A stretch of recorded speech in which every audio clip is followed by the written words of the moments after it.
Welcome. Today, we are undertaking a very intensive examination of the sources surrounding an event that truly shocked the UK. It's an event that highlighted these devastating intersections of mental health, digital influence, and prejudice. The murder of 16-year-old Brianna Ghey.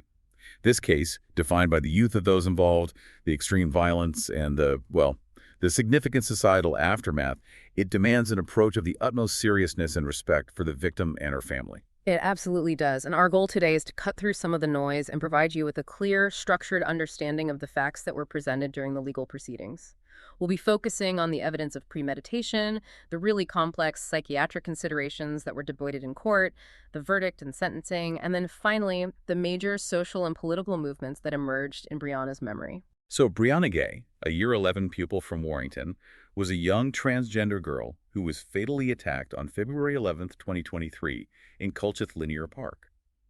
The truly shocking element here is the age of the perpetrators, Scarlett Jenkinson and Eddie Ratcliffe, who were both 15 when they committed this calculated crime and were subsequently convicted of her murder. The details of their planning are what really elevate this tragedy far beyond, a simple crime of opportunity. Exactly. The documents we've reviewed outline a chilling sequence of events, starting long before that day in the park. This wasn't just a physical crime, it was a psychological one, rooted in a dark online fantasy that tragically crossed into reality. Understanding the background of all the individuals involved is really the only way to make sense of the subsequent court arguments regarding motive, responsibility, and manipulation. Let's begin with Brianna Ghey herself. At 16, she was navigating the normal pressures of school and social life. But the sources make it clear she faced additional layers of difficulty, particularly concerning her health and her identity. That's absolutely critical context. The records show Brianna was diagnosed with attention deficit hyperactivity disorder, autism, and anxiety. And these weren't just background details, they actively influenced her ability to navigate the world. Her mother emphasized to the court that these diagnoses severely impaired Brianna's capacity to identify dangerous situations and gauge risks accurately. This vulnerability really made her susceptible to manipulation. And that makes the environment where she met one of her eventual killers all the more disturbing. Because of those diagnoses, Brianna was often outside the main classroom setting, requiring one-on-one tutoring in her school's inclusion room. And that inclusion room is precisely where she met Scarlett Jenkinson. It's a profound and tragic irony, isn't it? A place that's intended for focused support and safety became the setting for this deadly relationship to begin. And Brianna, despite her own struggles, was known for her compassion within the community. The sources note she was very active in helping younger transgender girls safely and legally access hormone therapy resources. It really showcases her willingness to support others navigating similar paths. Yet, the sources paint a starkly conflicting picture of her social experience overall. On one hand, she was a supporter. On the other, she reportedly endured just intense harassment. This contradiction is a really critical point that the sources present. Her friends and other community sources allege that Brianna had faced years of transphobic harassment and bullying. This included shocking claims that she had been subjected to repeated gang beatings prior to her death. But simultaneously, the head teacher of Birchwood Community High School released a statement, and this was approved by Brianna's mother, which explicitly denied that Brianna had faced any bullying while enrolled at that specific school. So that makes establishing the full scope of the harassment she faced incredibly difficult. It speaks perhaps to the difference between internal school dynamics and the external hostility she experienced online and in the community. I think that's right. And beyond her school life, she was very visible online. Brianna was known as a TikToker, primarily sharing videos where she mimed and danced to popular songs. While the exact numbers varied across reports, anywhere from 11,000 to 63,000 followers, the key takeaway is that she had a public, approachable digital presence. And we have one final poignant piece of digital communication from her life, the TikTok post where she mentioned being excluded from school. That detail just adds to the context of her anxiety and her isolation in the time leading up to the attack. Right. It all builds a picture of her vulnerability. Let's turn now to the two individuals who planned and executed the murder, Scarlett Jenkinson and Eddie Ratcliffe. They both shared a connection through Culcheth High School, though Jenkinson's path diverged pretty dramatically before the crime. Jenkinson's history is defined by a deeply concerning incident that occurred just months before she met Brianna. In September 2022, she was permanently excluded from Culcheth High School. The reason was extremely serious. She brought cannabidiol-infused edibles, so drug-laced treats, to school and gave them to a younger classmate who became very ill. The police recorded this incident as spiking. That initial act of deliberate harm, classified as spiking, preceded her first attempt to kill Brianna by only 4 months. It suggests a rapid escalation of antisocial and dangerous behavior. Precisely. Following that exclusion, she was allowed to transfer to Birchwood Community High School, and that's where she met Brianna in the inclusion room. What began as an apparent friendship quickly devolved into a predatory obsession. Text messages analyzed during the trial revealed Jenkinson's fixation on Ghey. And the sources provide a direct quote from Jenkinson to a child psychiatrist adjusted. It speaks volumes about her disturbed internal state and motive. Yes, she stated that she felt she was about to lose Ghey as a friend, and she wanted to kill her so she would always be with her. That's the language of possessive pathology. It suggests a need to immortalize or control Brianna through violence, entirely separate from any hostility related to gender identity. Her private world was just saturated with violence. The sources confirm her intense, dedicated fascination with notorious serial killers, people like Jeffrey Dahmer and John Wayne Gacy. But it goes far beyond just watching true crime documentaries, doesn't it? Far beyond. The evidence showed she kept detailed notes on these figures, which suggests study rather than mere entertainment. And crucially, she was technologically savvy enough to use the Tor browser to access the dark web, specifically to watch videos depicting torture and murder. This immersion in extreme sadism provided the blueprint and the mental framework for the eventual crime. It really speaks to a form of digital radicalization driven by her own dark fantasies. Then we have Eddie Ratcliffe, who seems to present a profile of high achievement mixed with this profound isolation. That's right. Ratcliffe was described as highly intelligent and academically successful, achieving top grades. He was even recognized by a fellow student as something of a role model.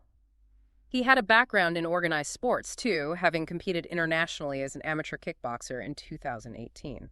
Yet, despite this high-functioning exterior, Jenkinson's own description of him in her notebook suggested deep social difficulties. Jenkinson described him as intelligent but also socially awkward and very much a loner. Neighbors corroborated this, recording no prior signs of violence or aggression from him. However, his private interest was disturbing, a fascination with knives. He collected blades, and significantly, he purchased the 5-inch hunting knife that would become the murder weapon, and he bought it during a family skiing trip to Bulgaria.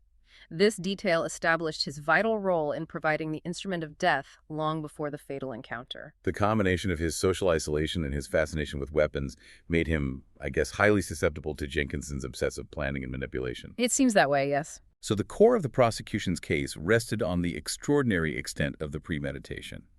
This wasn't a sudden escalation of violence. It was a sustained, calculated campaign against Brianna Ghey that lasted weeks, if not months.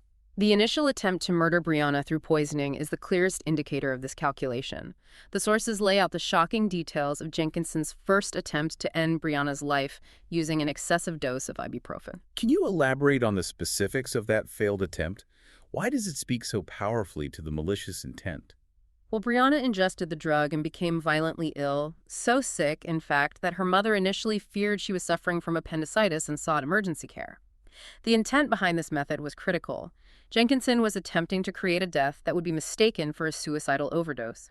Given Brianna's known struggles with anxiety and her prior diagnoses, Jenkinson calculated that emergency services and the family would assume the death was self-inflicted. It would have provided perfect cover for the murder. And after that failed attempt, the planning escalated to the stabbing plot involving Ratcliffe and his hunting knife. The text messages exchanged between the killers, which the police recovered, are perhaps the most damning evidence of their shared sadistic motivation. They absolutely are. Jenkinson was explicit about her fixation on Brianna, describing her as really pretty and really different. But the context of their planning discussions went beyond Brianna. The documents show the teenagers had previously discussed, in horrifying detail, killing up to 5 other children. This places the attack on Brianna within a broader, escalating pattern of homicidal fantasy. And concerning that critical factor of transphobic hostility, Ratcliffe's own words provided explicit evidence for the prosecution. That is correct. In their communication, Ratcliffe stated that he wanted to see if it will scream like a man or a girl. That one quote, seized upon by the prosecution, directly indicated hostility and contempt specifically tied to Ghey's transgender identity. While the court later determined that sadism was the primary driver for the murder, This text confirmed that Rackler's involvement was also motivated by that secondary transphobic factor. With the plan set, the focus shifts to the final fatal sequence of events on February 11th, 2023. The key to the execution was deception. Jenkinson successfully lured Brianna to Culcheth Linear Park under the ruse that they were going to take drugs together. The careful organization of the rendezvous speaks to the calculated nature of the plot. Jenkinson instructed Ghey to take a bus to a specific location, Culcheth Library. We've been able to reconstruct the timeline almost minute by minute through CCTV footage and mobile messages. Let's follow that timeline precisely. It illustrates how close Brianna was to safety and how swiftly the situation deteriorated. At 12:45 p.m., Brianna left her home, messaging her mother that she was heading out to meet Jenkinson. She walked to the nearby railway station, boarding a bus at 1:38 p.m. Just 19 minutes later, at 1:43 p.m., she met Jenkinson and Ratcliffe, whom she was meeting for the very first time at the bus stop outside the library. The sources confirm that by 2:02 p.m., the three were last seen on CCTV heading toward the park, the location where the planned attack was set to take place. And we can see through Brianna's own texts the moment she began to realize something was wrong. It must have occurred just moments before the attack. The messages are heartbreaking to read with hindsight. At 2:15 p.m., Brianna messaged Jenkinson, expressing her nervousness and anxiety about waiting for the drugs. She wrote, "Girl, I'ma wait where I am until we have drugs all. I'm too anxious." Jenkinson was, at the same time, meticulously running this deception campaign, exchanging messages with herself on Snapchat by posing as a fake drug dealer to keep Brianna engaged and prevent her from leaving. But the deception failed just before 2:30 p.m. Yes. Brianna's suspicion crystallized at 2:30 p.m. She messaged a friend, "Scarlett is so weird, girl. I think she's pretending to have a dealer." A dealer, spelled D-E-E-L-E-R, a misspelling of dealer. She realized the drug meeting was a lie. The sources indicate that the attack began almost immediately after she sent that final message expressing her doubt. The sources confirm she was attacked with Ratcliffe's hunting knife shortly after she voiced that suspicion, and this horrific moment was briefly partially witnessed. A couple walking their dog in the park spotted Jenkinson and Ratcliffe from a distance in the area where the attack occurred, and critically, after the teenagers realized they had been spotted, and therefore had witnesses, they fled the scene. This detail suggests a moment of panic interrupted the intended disposal or aftermath of the crime. The dog-walking couple then approached the area and made the discovery that led to the emergency call. That's right. They discovered Brianna's body face down and bleeding profusely. They called the emergency services at 3:13 p.m. Tragically, despite their immediate response, Brianna Ghey was pronounced dead at the scene by paramedics at 4:02 p.m.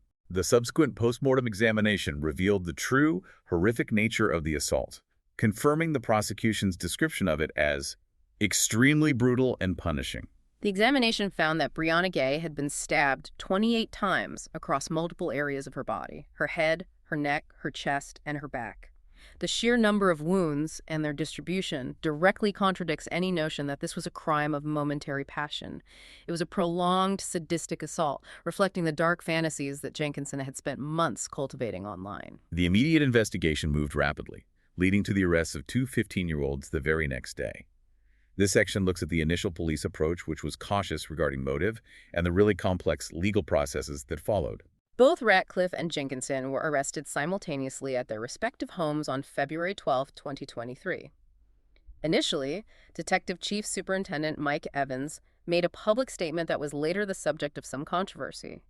He reported there was, quote, "no evidence to suggest that the circumstances surrounding Brianna's death are hate-related," though he correctly identified it as a targeted attack. Right, and that initial caution on the hate crime motive sparked immediate concern within the LGBTQ+ community. They worried the context of Brianna's life was being overlooked. And that concern drove a swift shift in the inquiry. Just 2 days later, by February 14th, the police publicly updated their position. They confirmed they were investigating all lines of inquiry, which formally included the possibility of a hate crime. The suspects were then charged with murder the following day, on February 15th. The trial commenced at Manchester Crown Court on November 27, 2023. And given that the defendants were minors, strict reporting restrictions were immediately imposed, which complicated the media narrative for weeks. Indeed. The court proceedings referred to Jenkinson as Girl X and Ratcliffe as Boy Y. These anonymity orders were maintained throughout the trial to protect the defendants' identities while they were still legally children. A key element of this trial, setting it apart from many others, was the need to navigate the severe neurodivergence and mental health issues of both accused teenagers. What were the specific diagnoses that necessitated these legal accommodations? The profile changed slightly over time. Jenkinson was initially found to have traits of autism and ADHD while in custody, though she was later officially diagnosed with antisocial personality disorder.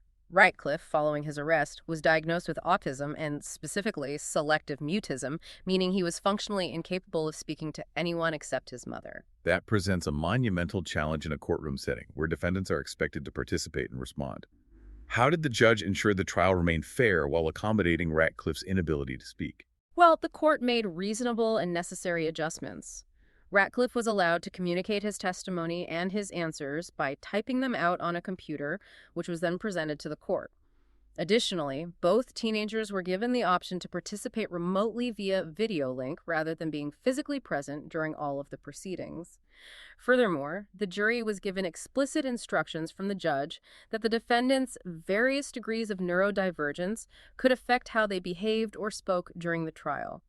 This was to ensure the jury did not misinterpret their demeanor as evidence of guilt or a lack of remorse. It was a vital legal step to maintain impartiality.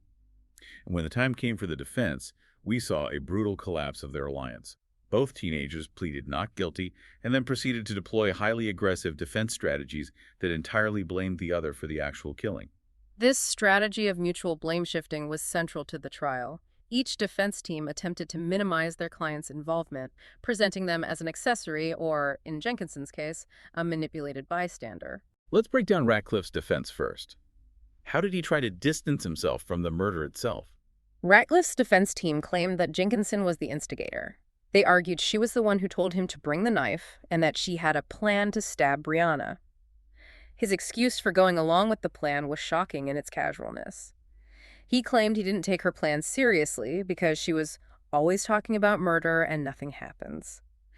Therefore, he argued he was merely present when Jenkinson carried out the stabbing. And crucially, his defense vehemently denied any trans animosity toward Ghey and argued that his autism made him susceptible to Jenkinson's manipulation. Jenkinson's defense offered a similarly cynical but contradictory explanation. Her defense conceded that she was responsible for both luring Brianna to the park and for devising the plan. But she insisted that this planning was merely a fantasy that she never intended to see through. She claimed Ratcliffe was the one who, to her shock, carried out the stabbing. And to explain her lack of intervention, she claimed she was afraid of Ratcliffe, describing him, the high-achieving student, as a sociopath. So we have two different claims of shock, two claims of manipulation, and two claims of blame. Did the forensic evidence clearly support one of these narratives over the other? The forensic evidence was certainly leveraged heavily by Jenkinson's defense. They pointed out that an excess amount of Ghey's blood was found on Ratcliffe's clothing. This suggested he was the one physically holding the knife during the attack. Conversely, no blood was found on Jenkinson's clothing. This detail was used to paint Jenkinson as a wide-eyed bystander. Yet the jury ultimately rejected this attempt to absolve her. How did the prosecution successfully argue that Jenkinson was equally guilty of the fatal attack, despite the lack of blood evidence on her clothing? The prosecution argued, and successfully, that her premeditation, her detailed plans, the luring of the victim, and her presence at the scene made her complicit as a principal player.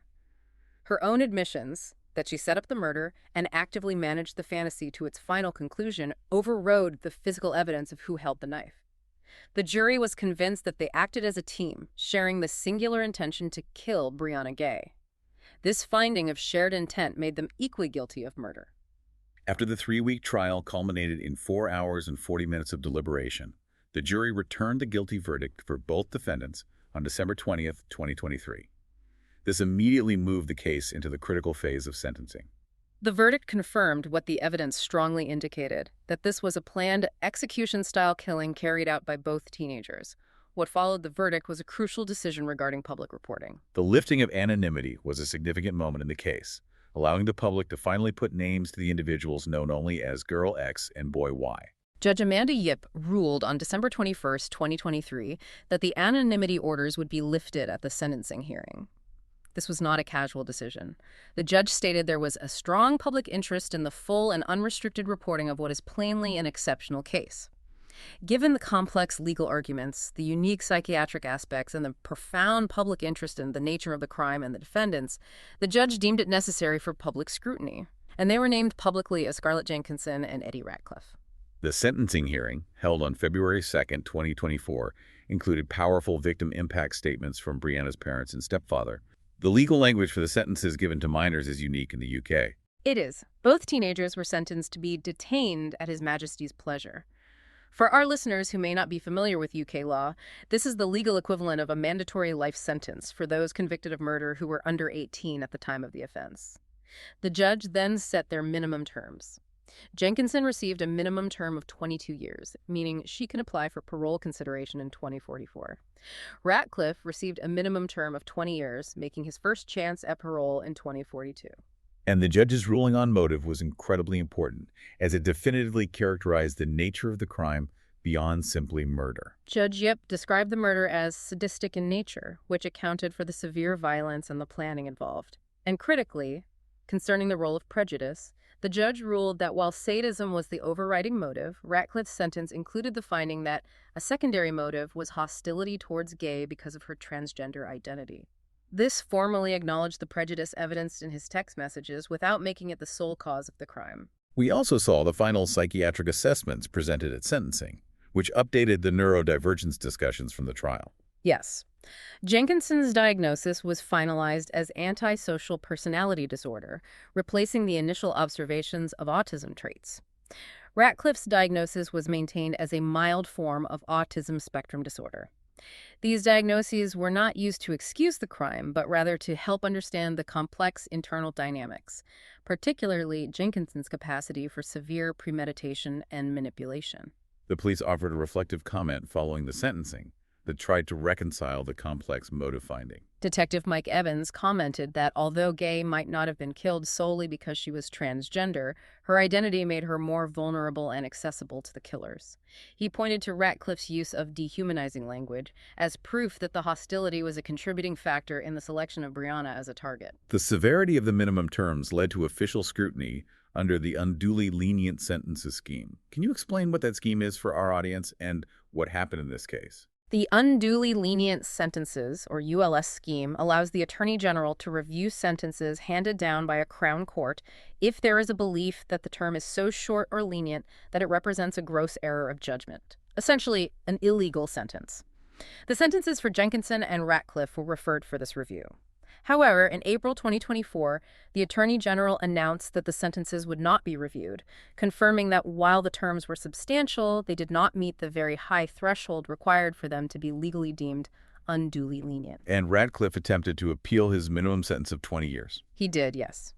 He applied for permission to appeal in March 2024, arguing his minimum term was too harsh, given his neurodivergence and alleged manipulation by Jenkinson. However, that application for permission was refused in December 2024. The judicial system upheld the initial ruling, confirming the minimum 20-year term for his involvement in the murder. This case moved so quickly beyond the confines of the courtroom. It sparked a powerful public reaction across the UK, intense scrutiny on media ethics, and it entered the political arena. The grief of Brianna's family was compounded by the intense public spotlight. Brianna's mother, Esther Ghey, demonstrated remarkable strength, stating that while her daughter's death left a massive hole, she expressed profound compassion for the families of the defendants. She even noted the apparent remorselessness of the teenagers themselves during the trial. This compassion led to an extraordinary private meeting. Yes, in March 2024, Esther Ghey met Jenkinson's mother, publicly commending her bravery in having to navigate her own private tragedy. This gesture set an early, powerful tone for focusing on community and mental health, rather than bitterness or retribution. And the public's financial support was instant and overwhelming. A GoFundMe page was quickly established and raised £70,000 within 3 days, eventually surpassing £100,000. These funds were earmarked for Brianna's funeral, refurbishing her room as a tribute, and significantly for donation to a children's mental health charity, immediately shifting the focus toward prevention and support. And the physical displays of remembrance were widespread across the UK and internationally, underlining the emotional impact of the tragedy. Candlelight vigils were organized in dozens of cities, not just across the United Kingdom, but as far afield as Dublin, Ireland, drawing thousands of attendees. Cheshire Constabulary publicly acknowledged that Brianna's family was overwhelmed by the messages of support and solidarity pouring in. The media acknowledged this societal moment as well, with LGBTQ-themed radio stations coordinating a minute's silence on February 17th, coupled with a reflection on the discrimination faced by trans individuals. Before we move on, it's worth noting the unfortunate incident at the crime scene itself. Yes. Due to insensitive public behavior, a no-fly zone had to be imposed over Colchith Linear Park in the days following the murder because people were flying unauthorized drones over the area. Police had to issue a public condemnation, urging respect for the sanctity of the crime scene and the victim. The public reaction quickly shifted to legal and symbolic matters concerning Brianna's identity. There were strong campaigns demanding posthumous gender recognition. This is a complex area requiring careful distinction. Campaigners on Twitter and through formal petitions argued strongly that the UK government should issue a Gender Recognition Certificate, or GRC, to Brianna posthumously. They stated this was necessary to guarantee her dignity in death. The petition gathered over 13,000 signatures. The British government ultimately rejected that petition. Why did this controversy persist if, as later reports confirmed, her death was eventually registered under her correct female gender anyway? That is the crucial distinction between the legal fact and the political symbol. Legally, the Trans Safety Network clarified that a GRC was actually not necessary for her death to be registered under her correct female name and gender, and records confirmed this was done in the third quarter of 2023. However, for many activists, the demand for a posthumous GRC was a political and symbolic demand, an assertion that the state should acknowledge her identity without bureaucratic barriers, particularly in the face of what they saw as increasing political hostility towards trans rights in the UK. The government rejected this, stating the current policy strikes at the right balance. The media's handling of Brianna's identity also became a massive flashpoint, with several major outlets facing severe criticism. Initially, several major outlets, including the BBC and Sky News, were criticized for either downplaying or omitting the fact that Brianna was transgender in their early reports. But the most significant backlash was directed at The Times. What exactly did The Times do that drew such intense criticism? Well, The Times amended its initial story. They removed the word girl from the report and significantly included Brianna's dead name, her name assigned at birth, in the text. This action provoked outrage. Journalists, academics, and politicians condemned the move, viewing it as a deliberate act of public disrespect and dehumanization. Labour MP Charlotte Nichols explicitly accused the paper of trying to violate her dignity in death. Did The Times acknowledge the criticism? They did.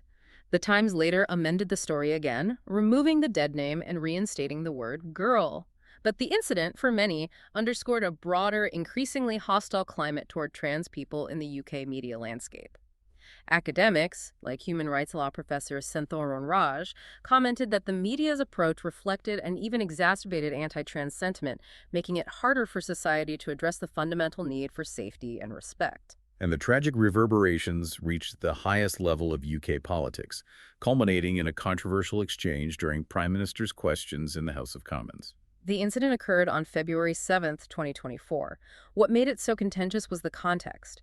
Esther Ghey, Brianna's mother, was actually present in the public gallery, and she was observing a completely separate debate on mindfulness in schools, the very issue she was championing as her daughter's legacy. And during PMQs, Prime Minister Rishi Sunak brought up trans issues. He did. Responding to an attack from Labour leader Keir Starmer, Sunak itemized a list of policy reversals he claimed Starmer had made, and included a jibe about Starmer's alleged difficulty in defining a woman. Starmer's reaction was immediate. Right. Starmer instantly condemned the Prime Minister for making a political jibe about trans rights, while Brianna Ghey's mother was physically present in the chamber. It was viewed by many as profoundly insensitive, linking a political culture war point to a recent murder fueled, in part, by trans hostility.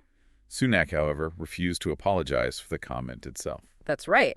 When Brianna's father, Peter Spooner, publicly requested an apology, Sunak refused.